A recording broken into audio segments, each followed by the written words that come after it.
पनवेल महापालिका पाण्याकरता महाराष्ट्र जीवन प्राधिकरण MIDC व स्वमालकीच्या देहरंग धरणावर अवलंबून आहे।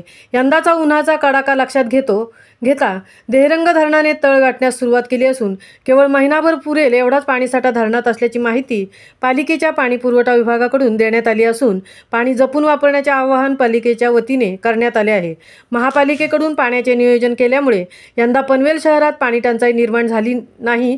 पनवेलपासून 15 किलोमीटर अंतरावर असलेल्या देहरंग धरणातून जलवाहिनीद्वारे पुरवठा केला जात आहे। जलाशयात एकूण 3.57 दशलक्ष घनमीटर पाणी साठवून ठेवण्याची क्षमता आहे। पनवेल शहरास 32 MLD पाण्याची गरज आहे। देहरंग व्यतिरिक्त इतर तरतुदीसाठी महापालिकेला महाराष्ट्र जीवन प्राधिकरण आणि MIDCवर अवलंबून राहावे लागते।